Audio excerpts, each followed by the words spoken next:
From lawsuits and IRS shutdowns to shocking closures and surprise comebacks, Give me the food that I want. The customers are waiting for the food. There's now chaos at Spanish Pavilion. I want the fucking food out. here are the viral Kitchen Nightmares restaurants and what happened to them now. Starting with Burger Kitchen in Season 5, Episode 6, that went viral for its crazy, dysfunctional family drama. You stand up for your wife of 35 years! When Gordon first walked into Burger Kitchen, the food was terrible and the business was visibly struggling.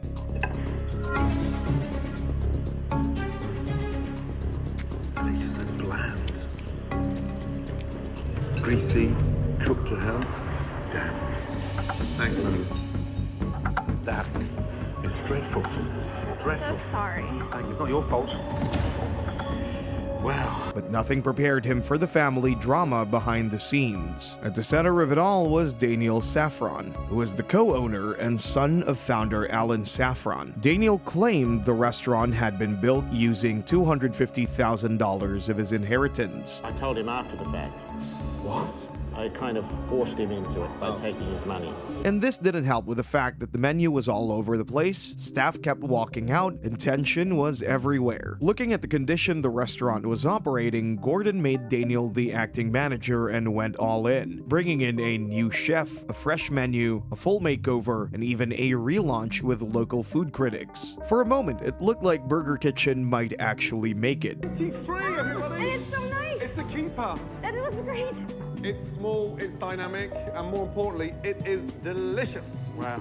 Right, here we go. Nibbles. Okay. But the underlying family dysfunction proved too strong. Within months of the episode airing, the restaurant was back to its old menu and the family was still fighting. As expected, the online reviews tanked, with customers commenting, "Gordon Ramsay should have let this place die a slow, painful death. I haven't had a meal this miserable in a long time." Eventually, the restaurant closed just months later, but the space didn't stay empty for long. Within weeks, Luigi's moved in, but it didn't last either. And later, a Middle Eastern restaurant named Jaffa took over. And in April 2020, the story came to a final close when founder Alan Saffron died of a heart attack at age 71. While Burger Kitchen had a slow but steady fall, the next restaurant on our list faced far more dramatic troubles. Located right in the heart of Bourbon Street, Oceana Grill looked like a lively New Orleans restaurant where tourists could stop in for seafood and have a good time. But when Gordon Ramsay arrived during Season 4 of Kitchen Nightmares, it didn't take long for the restaurant's shiny exterior to crumble, because what he discovered inside the kitchen was beyond horrifying.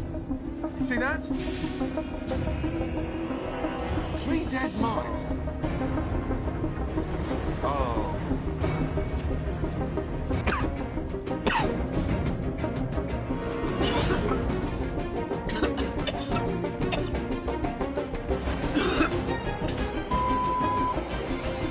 How old are they?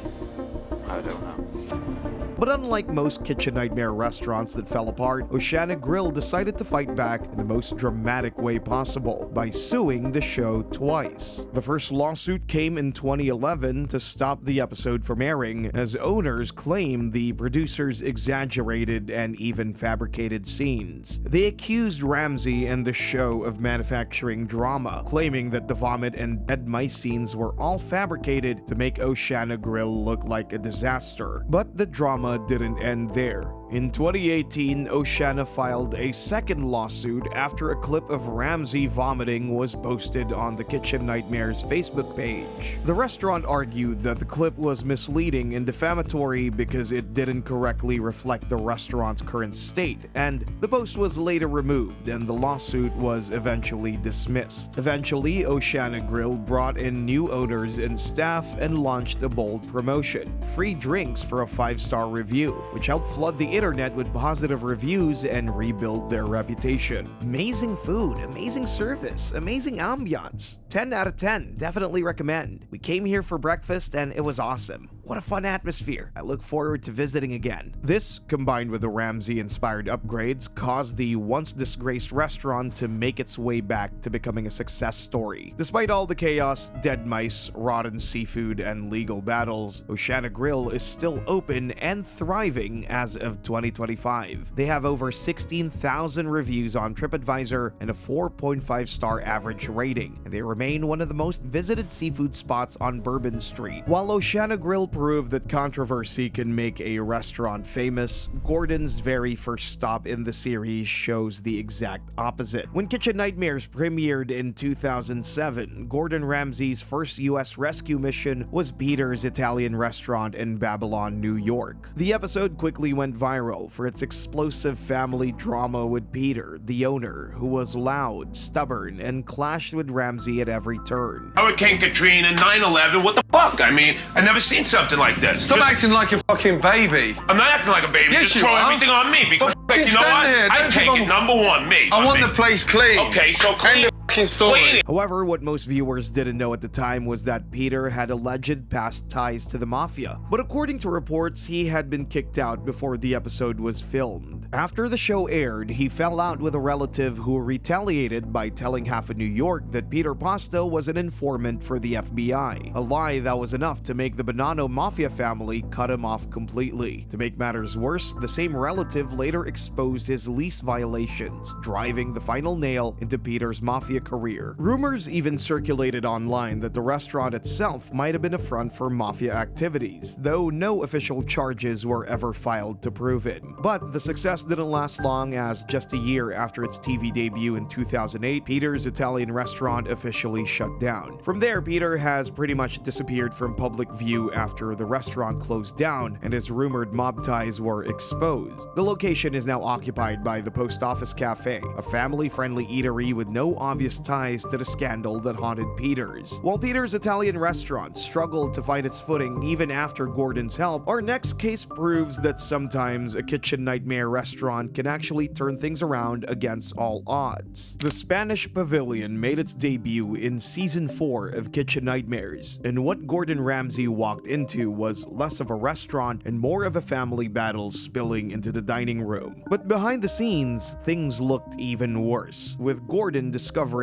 the least expected thing to be present in the kitchen. But the real shock came when Gordon looked in their lobster tank and found dead and decaying lobsters that the live ones had been feeding on, creating dangerous bacteria that could make customers extremely sick. At the center of the chaos were brothers Michael and Jerry, who constantly fought for control of the kitchen, leading to screaming matches that brought service to a halt. Just put it on the fucking plate right now. Shut up! What the fuck you doing? Michael, stop it. The situation got so bad that Michael actually assaulted the cook during service and had to be physically removed from the kitchen. Someone's waiting for the food. Everything you can. We're okay. We're okay. We're okay. Christ almighty. I understand you're excited right now. You're Leave me alone, man. Talk to me later. Get out! Looking at the condition the restaurant was operating in, Gordon completely redesigned their menu and gave the restaurant a modern makeover. We're going for flavour, simplicity, and we're going for Spain. I love the new menu. To be different is incredible. That is the key, to make our restaurant stand out. But just as important, here are your new waiters. Come in, come in, come in, come in. Look at these guys, come in. Black. But things took a turn when Gordon returned for his follow-up visit and found the fridge organized and clean, the lobster tank spotless with no dead lobsters, and Jerry reported that business was good and that Michael is no longer involved in the restaurant. He even told the local press about the surge in business after Gordon's visit, and was hoping for another boost after the show aired. The Spanish Pavilion remains open today and is highly rated online, boasting mostly positive Yelp and TripAdvisor reviews. It's a place I'd happily revisit. Good value, hearty food, and a nostalgic local vibe. I've eaten here many times over the years, and it's consistently one of the best Spanish restaurants in the area. While the Spanish Pavilion proved that real change can rescue a restaurant, our next restaurant on the list shows just how fast neglect and decay can shut one down. Fiesta Sunrise, they basically slapped a sticker over the old menu and hoped no one would notice. The real horror started when Gordon stepped inside the kitchen and discovered unimaginable things. Patty, with one of the viewers commenting, "I feel terrible for Patty, the stepdaughter, whose credit was probably ruined by Vic's incompetence." Was a different story for Sebastian's and its owner, who had to switch careers just because of how bad his reputation had become. Sebastian's, located in Toluca Lake, Los Angeles, was functioning with a sprawling menu with dozens of complex combinations of food, which confused both customers and Chef Gordon. The man behind it all was Sebastian Di Modica, a part-time actor turned self-taught chef who proudly insisted on his unique system. But Gordon quickly realized much of the food was frozen or store-bought, despite Sebastian's claims. The real shock came from Sebastian himself, because other than just bad food, this restaurant's entire work culture was so toxic. Looking at the condition this restaurant was in, Ramsey tried to save it by cutting the menu down to fresh wood-fired pizzas, but Sebastian resisted. He started sneaking his old menu back during service. I'm 40 years of age, and I've gone to a lot of restaurants, but I've never, ever met someone I believe in as little as you. The situation continued until Gordon found out what Sebastian was doing and immediately confronted him. No fucking way we serving the old menu, pardon me. Looks like something for fucking dog's dinner. No fucking way. No. No, I just wanted to know what happened if I wasn't here. Are you serious? You think No, I'm asking, yeah, I'm asking. Don't start this, go fucking cold. Sebastian soon realized his mistake and eventually followed Gordon's revamp, and just like that, the relaunch ended up as a shocking success. But in a disappointing turn of events, Sebastian's reverted to its old menu within weeks of the episode airing, and on January 20, 2008, the restaurant shut down completely, with Sebastian claiming he closed it to move back to Boston for family reasons. The location didn't fare much better either, and by November 2023, the building was demolished entirely. As for Sebastian, he entirely left restaurants and being a chef behind and went back to his acting gigs. He acted in a 2013 film called Angels Around Me, but that wasn't all. He even ran for a local political role in Massachusetts. While Sebastian showed how arrogance can sink a restaurant, Dillons took things a step further, proving just how deadly mismanagement can become. With a prime Times Square location, Dillons looked promising, but what Gordon walked into was nothing short of a nightmare. The kitchen was infested with dead flies, mold was growing on the walls, and Gordon even discovered green rotting meat being stored in the fridge. Gentlemen, it gets worse than that. It's green. It's beyond edible. It's disgusting. Look at the color of those chicken wings. To make matters worse, the place had 3 feuding managers: the owner, Mohammed, general manager Martin Hyde, and Chef Khan. Ramsey called Martin a walking disaster, causing Martin to storm off mid-service. My last night, I'm out of here. I quit. Jesus Christ. When Martin left, actually I'm just shocked. I didn't expect it's gonna go that bad. I think Gordon Ramsay is full of his, and I'm extremely angry, extremely pissed off, and I now turn my back and walk away.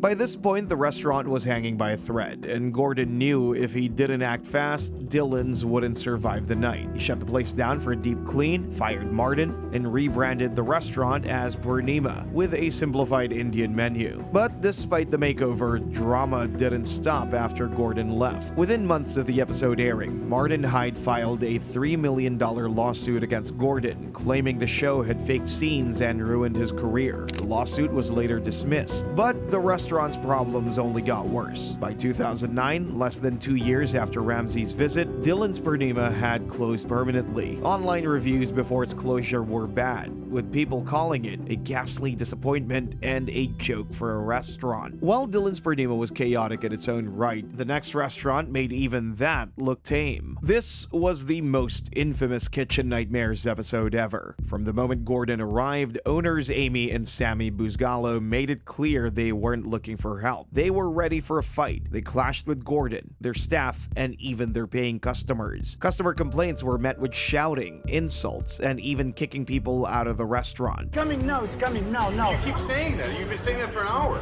Look at him. He's like, where's my pizza? Really? Send him home. Yeah, you have a pizza, it's coming. You want to wait, you wait. You don't want to pay what you have and you fuck off from here. Do you understand? Sammy? Do you understand? You fuck yourself! Go out, you motherfucker! You out! Don't speak like this! Go out! Amy was accused of serving frozen food as fresh, while Sammy was caught pocketing servers' tips. Sir, the tip that you left the young lady server, the owner takes the tip. The longer Gordon stayed, the clearer it became that no amount of coaching could change the chaos inside Amy's baking company. Service after service collapsed into shouting matches, insults, and walkouts, causing Gordon to reach a breaking point no one expected. The atmosphere was so toxic that he made TV history by walking away mid-episode, something he had never done before. You have the right to run the business the way you want to run your business. I have the right to do the right thing, and the right thing for me is to get out of here. Good luck. After the episode aired in 2013, the restaurant received extensive negative feedback on their official Facebook page. When owners Amy and Sammy responded by denouncing people who posted negative comments, they provoked more of the same not only on Facebook, but also on Yelp and Reddit. This notoriety kept them in headlines for years, but by 2015, Amy's baking company had shut down, and they sold the property after disputes with her landlord. In the years after, Amy and Sammy's lives went in different directions, as they filed for divorce and Sammy moved back to Israel. Amy, on the other hand, rebranded herself as the Baking Wizard on Instagram, where she still posts her desserts today. And that's how Amy's baking company went from reality TV infamy to complete closure.